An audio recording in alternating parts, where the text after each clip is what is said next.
24x7 TV. আমি তাতুর রয়েছি আপনাদের সাথে। আজ আমাদের সাথে রয়েছে বিজেপির কিষাণ নেতা। তার এই যে পথ চলা এবং এই যে রাজ্যে বিজেপির অবস্থা এবং সারা দেশে কি চলছে সেই নিয়ে আমরা সরাসরি কথা বলে নেব সম্রাট চক্রবর্তীর সাথে। দাদা, প্রথমেই জিজ্ঞাসা করে নেব বিজেপির অবস্থান।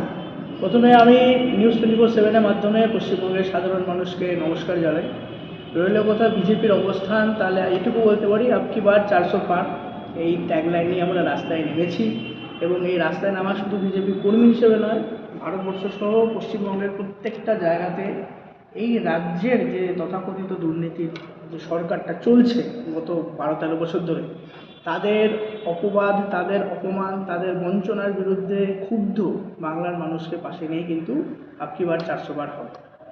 আচ্ছা, রাজ্যে তৃণমূলের যে অবস্থান, রাজ্যে কি মনে হচ্ছে কটা সিট? তৃণমূল যে পার্টিটা বর্তমানে চলছে, এটা তোমরা মিডিয়া হাউসের ছেলে আরও ভালো জানবে ভাই, যে এই মুহূর্তে প্রশাসনে যারা বসে আছেন তারাই সবথেকে বড় তৃণমূলের ক্যাডার। বাংলার মানুষ যেভাবে বর্তমানে অপমানিত, বঞ্চিত বা কেন্দ্রের বিভিন্ন প্রকল্প, নরেন্দ্র মোদী সরকারে আসার পরে যে জনকল্যাণকারী বিভিন্ন প্রকল্প, কিষাণ সম্মান নিধি হোক, আয়ুষ্মান যোজনা হোক, সেগুলো থেকে সাধারণ মানুষকে পেতে বঞ্চিত করার মমতা বন্দ্যোপাধ্যায়, অভিষেক ব্যানার্জির যে স্ট্র্যাটেজি, তার সবথেকে বড় মদতদাতা কিন্তু এই অ্যাডমিনিস্ট্রেশনে থাকা লোকেরা, বিডিও, এসডিও থেকে শুরু করে পুলিশে। এবং এই অ্যাডমিনিস্ট্রেশনের দুর্নীতির সাথে আপোষ করে চলা ক্যাডাররাই কিন্তু আমি মনে করি তৃণমূলের সবথেকে বড় সহায়ক। আর এদের সাহায্য যতই থাকুক, মানুষ কিন্তু মন তৈরি করে নিয়েছে। 19-এ আমরা 18টি সিট পেয়েছিলাম বাংলার বুকে, দুজন আবার ফিরে গেলেন মমতা বন্দ্যোপাধ্যায়ের কাছে।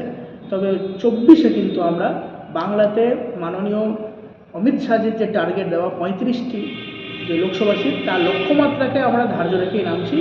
এবং আমরা যদি আমাদের সাফল্য লাভ করি, তৃণমূল সাইনবোর্ড হয়ে যাবে একটুকু বাস্তব। আচ্ছা দাঁড়া, চলা বল না। দাদা, এই যে বর্তমানে উত্তপ্ত যে পরিস্থিতি, সন্দেশখালীর মা বোনেদের উপর যে পরিস্থিতি চলছে, সেটা নিয়ে আপনারা কি বলবেন? দেখুন, বলার তো কিছু নেই।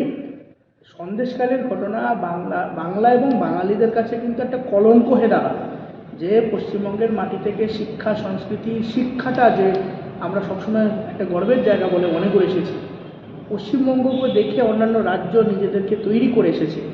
যে পশ্চিমবঙ্গের মাটিতে এতগুলো ধর্মীয় স্থান রয়েছে, সতীপীঠ রয়েছে, সেখানেই সন্দেশখালীতে মা বোনেদের উপরে যে নৃশংস অত্যাচারটা হয়েছে, এটা রাজনৈতিক কোনো ব্যক্তিত্ব নয়, একটা যে কোনো আত্মসম্মান সম্পন্ন বাঙালির ক্ষেত্রে অপমানজনক। আজকে সন্দেশখালীর ঘটনাটায় যে কলঙ্কটা হলো, তার জন্য কিন্তু মুখ্যমন্ত্রী দায়ী। বাড়ির সবথেকে বড় গুরুজন যিনি, তিনি তার নিজের ছেলে মেয়েদেরকে যদি শাসন করতে না পারেন, বা ছেলেমেয়েরা অন্যায় করলে সেটা দিনের পর দিন সহ্য করেন, তাহলে বাড়ির গুরুজনকে কিন্তু সাধারণ মানুষ বলবেন। তেমনই এই মুহূর্তে সন্দেশখালীর ঘটনার যে গতি প্রকৃতি, শাহজাহানের মতো একটা দুষ্কৃতীকে রাজনৈতিক এবং প্রশাসনিক মদত দিয়ে পুষে রাখার যে পুরো ট্র্যাডিশনটা, এটা কিন্তু মাননীয়ই তৈরি করেছেন। এবং তার প্রাণের প্রিয় ভাইপোই আগামী দিনে চালিয়ে যাওয়ার উদ্দেশ্য নিয়েই একটা কাজ করছিলেন। দুর্ভাগ্যক্রমে তাদের ক্ষেত্রে হয়ে গেল যে শাহজাহান কিন্তু ধরা পড়ে যাবে, মানুষের কাছে ধরা পড়ে যাবে, গোটা পৃথিবীর কাছে ধরা পড়ে যাবে, এবং মাথা নত করে কিন্তু মাননীয়াকে ক্ষমা চাইতেই হবে। এই অপমান কখনোই কিন্তু ভোলার মতো নয়। শাহজাহানকে কি পাওয়া যাবে? মানে প্রশাসন কি পাচ্ছে নাকি পেয়েও পাচ্ছে না? ব্যাপারটা হচ্ছে শাহজাহান বলে না, আপনি কাছে থেকে কুচবিহার যে কোনো জায়গাতেই দেখবেন, কৃষি ভাইপোর প্রাণের প্রিয় দুষ্কৃতি যারা করে এসেছে, দুষ্কৃতিবাজ যারা, তোলাবাজ যারা, তারা কিন্তু পালানোর রাস্তাটা, যেমনটা আমি ইন্টারভিউ শুরুর দিকেই বললাম, যে এখানকার প্রশাসনে যারা বসে আছেন তারাই সবথেকে বড় তৃণমূলের ক্যাডার। তাদের তৈরি করা স্ট্র্যাটেজিতেই কিন্তু শাহজাহান পালিয়ে বেড়াচ্ছে। আপনারা দেখুন, প্রশাসনে যারা রয়েছে, পুলিশে যারা রয়েছে, এতদিন পর্যন্ত তাদের মনে হয়নি সন্দেশখালীতে কোনো ক্যাম্প করার। যেই শাহজাহানকে নিয়ে এত ঘটনা ঘটল, যেই ইডি আধিকারিকদের উপরে সে পাথর ছুড়ল কিছু দুষ্কৃতীদের দিয়ে, অমনি কিন্তু পুলিশ গিয়ে ওখানে মা বোনেদেরকে বলছে তোমরা শান্ত হও, আইন হাতে তুলে নিও না। অর্থাৎ সরাসরি শাসক দলের ক্যাডার হিসেবে প্রশাসনের ব্যক্তিরা কাজ করছেন। এবং এইটা যদি না হতো, যদি প্রশাসন নিরপেক্ষ কাজ করতো, এতক্ষণে শাহজাহান কিন্তু জেলের এই 4 দেওয়ালের ভেতরেই থাকতো। আমার তো অন্তত বেঙ্গল পুলিশের উপরে কোনো আস্থা নেই। কেন্দ্রীয় যদি বাহিনী এসে কোনো কাজ করতে পারে, তবে গিয়ে হয়তো আশা রাখা সম্ভব হবে।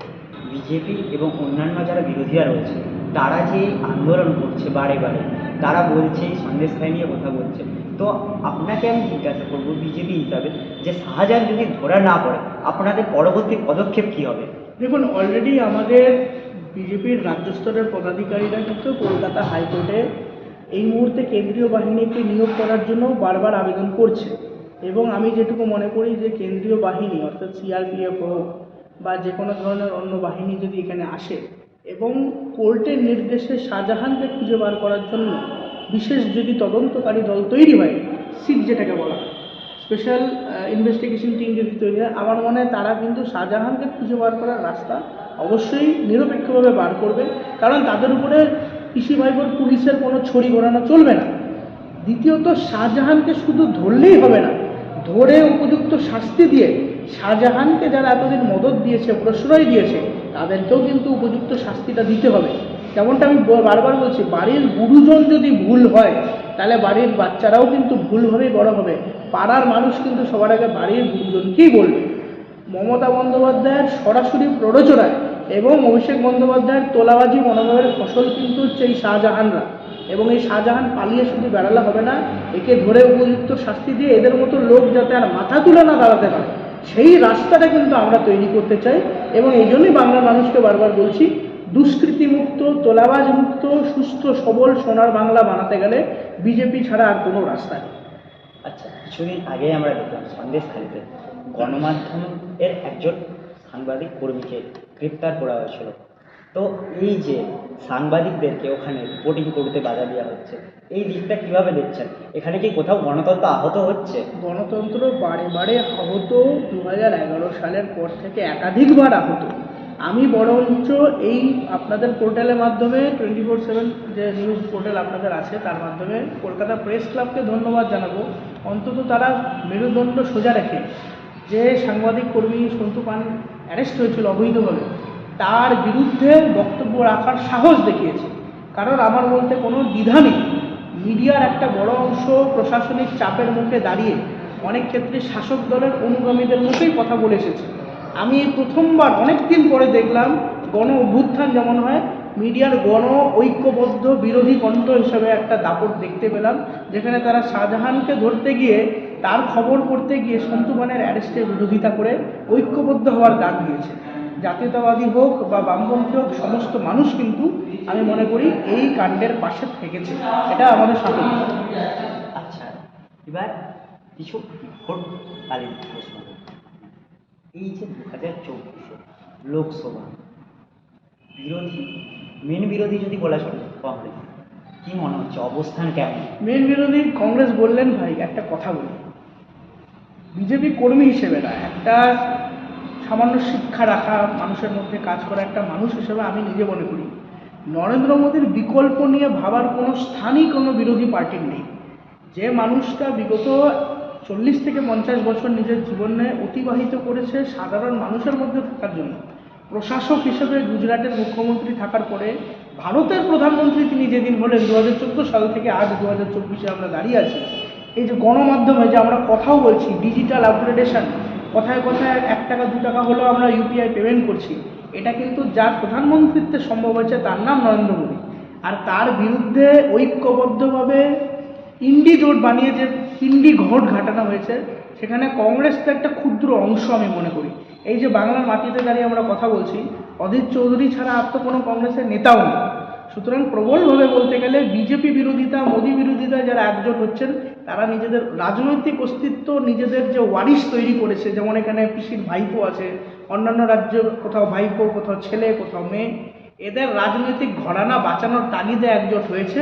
কিন্তু এই ঐক্যবদ্ধ ধান্দাবাজ ঘোট মোদিজিকে আটকাতে পারবে না। 400 আমরা জিতবই, বাংলাতেও 35টে সিট আমরা জিতবো। বড় যেই ধর্মীয় বার্তাটা উঠেছে জ্ঞানবাপী মসজিদের ওখানে পুনরুদ্ধার, তো এটা অপোজিশনরা বলছে যে এটাও এক প্রকার ভোটের ট্যাবু, যাতে 24-এ সরকার গঠন করতে পারে। এটা কিভাবে দেখছেন আর এটা সত্যতা নিয়ে কী বলবেন? কাশী, মথুরা, বৃন্দাবন আমাদের হিন্দু সনাতনীদের ইতিহাসে, আমাদের হিন্দু সনাতনী সংস্কৃতিতে অন্যতম 3টি গুরুত্বপূর্ণ স্থান। জ্ঞানবাপী মসজিদ কখনোই ছিল না। মোগল আমলে মন্দিরটিকে ভেঙে নিজেদের রাজনৈতিক এবং নিজেদের ধার্মিক ক্ষমতার প্রদর্শন করতে গিয়ে কিছু আক্রান্তা এই মন্দিরটিকে ভেঙে কিন্তু মসজিদে পরিণত করে। আমি একটু আগে রাম মন্দির নিয়ে যা বললাম, আবার একই কথা বারবার বলছি। যদি মোদী বিরোধীরা, হিন্দু বিরোধীরা, বিজেপি বিরোধীরা এই কথাটা বলে থাকেন জ্ঞানব্যাপীও ভোট কেনার জায়গা, তাহলে আমার খোলাখুলি প্রস্তাব হচ্ছে আপনারা জ্ঞানব্যাপী মন্দিরটি তৈরি করে দিন। জ্ঞানব্যাপী ছিল কি না, archaeological survey of India ASI স্পষ্ট বলেছে এখানে মন্দির ছিল, শিবলিঙ্গ পাওয়া গেছে। তথাকথিত মসজিদের ভেতরে বিভিন্ন ধরনের মন্দিরের যে ফুল, যে বিভিন্ন ধরনের স্বস্তিক চিহ্ন আঁকা থাকে, ঐতিহাসিক এই প্রমাণগুলো এএসআই বার করে দিয়েছে। এএসআই মোদি চালায় না, আরএসএস চালায় না, এএসআই বিজেপি চালায় না। আমার প্রশ্ন, এই তথ্যগুলো যদি মিথ্যা হয়, তাহলে আপনারা যখন আগে থেকে বুঝতেই পারছেন রাম মন্দির তৈরির ক্রেডিট বিজেপি নিয়েছে, তাহলে জ্ঞানবাপী মন্দির তৈরি করার ক্রেডিট আপনারা নিন।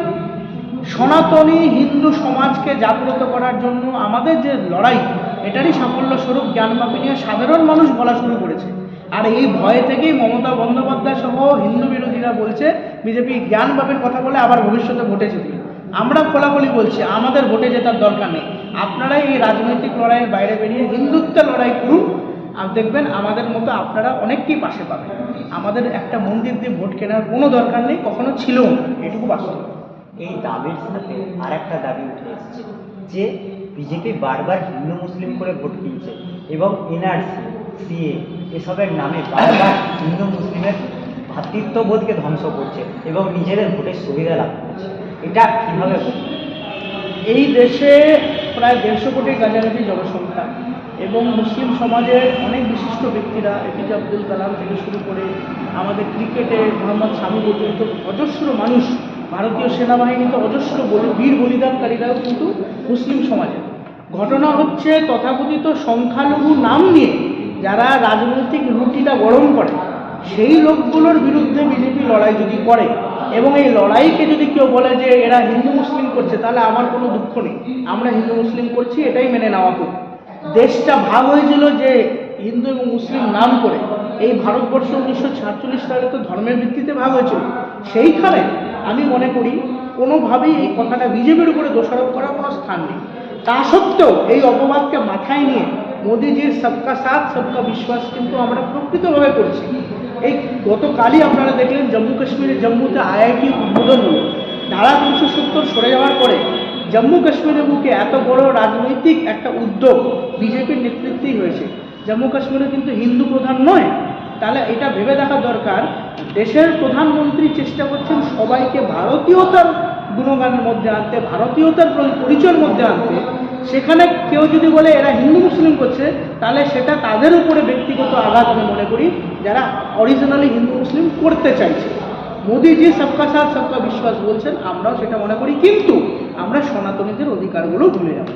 দাদা 24 নিয়ে তো বুঝলাম, 26 নিয়ে বিজেপি এত কনফিডেন্সিয়াল, আর রাজ্যে যে অবস্থা শুভেন্দু অধিকারীকেই দেখা যাচ্ছে, তো কি মনে হচ্ছে অভিষেক ব্যানার্জি ভার্সেস শুভেন্দু অধিকারী, কি মনে হয় আপনার?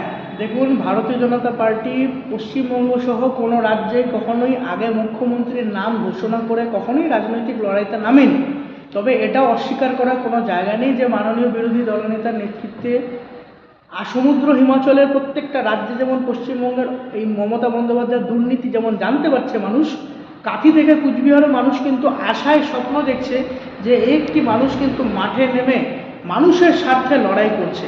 এবং এই তোলাবাস পিসি ভাইপোর সরকারকে উৎখাত করতে, মোদিজির হাতকে শক্ত করতে, বাংলার বুকে পদ্মফুলকে শক্তিশালী করতে শুভেন্দু অধিকারী লড়াই করছেন।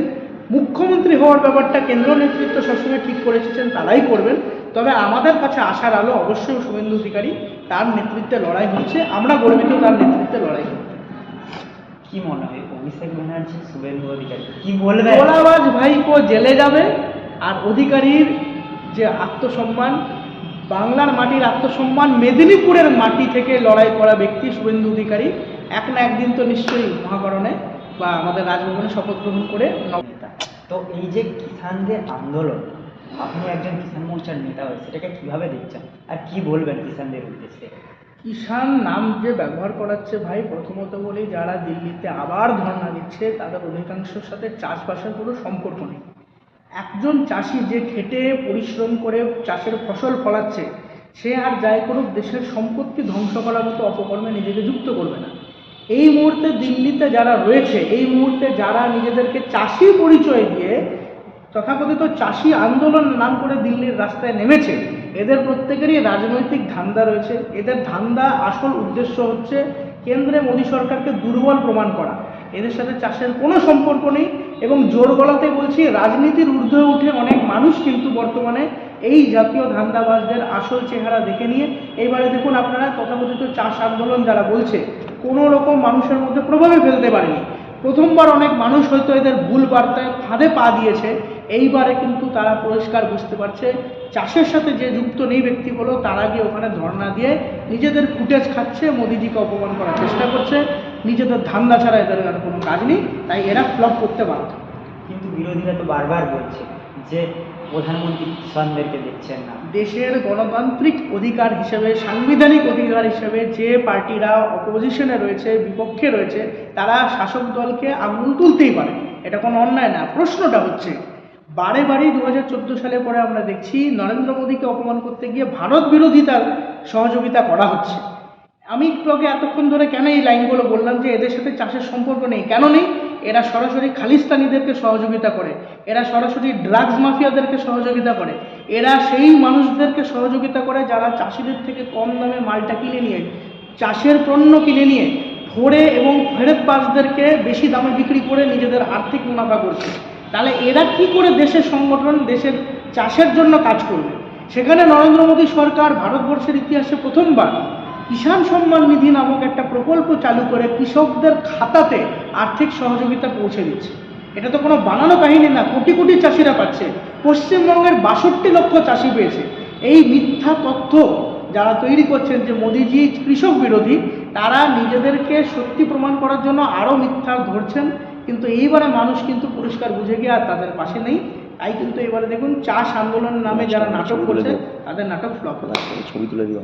আচ্ছা দাদা বলছি, এগুলো নিয়ে। এই যে পশ্চিমবঙ্গে কিছুদিন আগে পঞ্চায়েত যেখানে তৃণমূল একটা মোটামুটি ভালো স্থানিক অবস্থা নিয়েছে, তো সেটা কি মনে হচ্ছে 24-এ ফারাক পড়বে? রিগিং ছাড়া যদি ভোট হতো, মারপিট ছাড়া এবং প্রশাসনিক এই ক্যাডারগুলো যারা তৃণমূলের নাম করে কাজ করছে, তৃণমূলের পোশাকটা না করে, এরা যদি না থাকতো তাহলে আমাদের রাজ্যে এই মুহূর্তে বিজেপি অধিকাংশ পঞ্চায়েত আমরা ক্ষমতায় আসতে পারতাম। কিন্তু যাই হোক, মানুষের রায়কে তো কখনোই মমতা বন্দ্যোপাধ্যায় স্বীকার কখনো করে আসেননি। 2011 সালটা তিনি বামপন্থীদেরকে সরানোর নাটক করে এসেছেন। এসে তিনি নিজেই বামপন্থীদের থেকে বড় হিন্দু বিদ্বেষীতে পরিণত হয়েছেন, শ্রীরামের বিরোধী হয়েছেন, কেন্দ্র সরকারের বিরোধী হয়েছেন, ভারত বিরোধী হয়েছেন এবং পশ্চিমবঙ্গে সনাতনী সমাজেরও বিরুদ্ধে তিনি কাজ করে চলেছেন। এই যে তিনি কালচক্র তৈরি করেছেন, তার অবকাশের সূত্রপাত আমরা কিন্তু 2022-এই দেখতে পেয়েছিলাম। পঞ্চায়েত ভোটে মারপিট করে তারা রিগিংটা যে করলেন 2023 সালে, এটা দ্বিতীয়বার হলো। 24-এ কিন্তু আর পারবেন না এই জায়গাটা করতে। বাংলাটা কথা আছে, বারবার তিনবার, দুবার তো করলেন, তৃতীয়বার কিন্তু মানুষ সজাগ হয়ে ভোটটা দেবে। তৃণমূলকে সাইন বোর্ডে পরিণত করবে, পিসি ভাইপোকে জেলে পাঠানোর ব্যবস্থাই সাধারণ মানুষ নেই।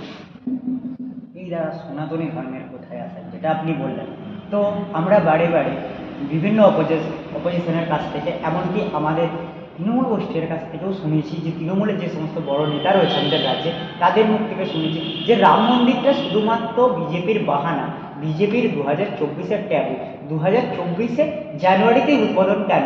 এই কথাটার সপক্ষে আপনি কি বলেন? প্রথম কথা, শ্রীরাম মন্দির যে স্থাপন হলো, 500 বছরের ঐতিহ্যের একটা লড়াই, সংস্কৃতির লড়াই, ধার্মিক লড়াই। এই লড়াইটা যখন শুরু হয় তখন কিন্তু বিজেপি তৃণমূল বলে কোনো রাজনৈতিক দল ছিল না। দ্বিতীয়ত, যে এই কথাটা বলা হয়েছে, আমি বারবারই এর আগেও যেটুকু বলার সুযোগ পেয়েছি, ধর্মমতে, শাস্ত্রমতে, শাস্ত্রবিধি পালন করে এই জানুয়ারি মাসের নির্দিষ্ট যে দিনটি 22শে জানুয়ারি নির্বাচন করা হয়েছে, এখানে কোনো বিজেপি, কোনো আরএসএসের গল্প ছিল না। সনাতনী সমাজের সন্ত সম্প্রদায় তিথি নক্ষত্র মিলিয়ে উপযুক্ত স্থান হিসেবে উপযুক্ত সময় বার করে এই পুজোর এবং এই রামলালা স্থাপনের দিনটি নির্বাচন করেছে। এখানে তৃণমূল সহ তথাকথিত সনাতন বিরোধীরা যারা বলছে বিজেপি ভোট কেনার জন্য করছে, ভোট কেনার থাকলে আমরা রাম মন্দিরের যে লড়াই চালাচ্ছি বা চালিয়ে এসেছি, এটাতে আপনারা যোগদান করতেন। আপনাদেরকে তো কেউ বাধা দেয়নি রাম মন্দির তৈরি করতে, বাধা দেওয়ার জন্য বা কথা বলার জন্য। আপনারা যদি মনে করছেন বিজেপি হিন্দুত্বের ধারক বাহক, বিজেপি ওই রাম মন্দিরের ধারক বাহক, আপনাদেরকে তো কেউ বাধা দেয়নি, আপনারাও পাশে আসতেন। আসল কথা হচ্ছে হিন্দুরা এখন জাগ্রত হয়েছে, মোদিজির মাধ্যমে যুব সম্প্রদায় জাগ্রত হয়েছে। এই জাগ্রত যুব সমাজ এবং সনাতনী সমাজ ঐক্যবদ্ধভাবে মোদিজিকে 24-এ তো জেতাবেনই, আগামী 30 বছর কেন্দ্রে কোনো হিন্দু বিরোধীকে ঘাসতেও দেবেন না। এই না ঘেঁচতে দেওয়ার ফ্রাস্ট্রেশন থেকেই মমতা বন্দ্যোপাধ্যায় সহ তথাকথিত হিন্দু বিরোধীরা এইসব কথা বলছেন। আমরা এদেরকে পাত্তাও দিই না। মানুষ পাশে আছে, সনাতনী সমাজ পাশে আছে। মোদিজি 24-এ জিতবেন, আগামী 30 থেকে 40 বছর কেন্দ্রে আমরাই রাজত্ব করব, মানুষকে পাশে নিয়ে, স্বার্থের জন্য না, মানুষের জন্য কাজ করা।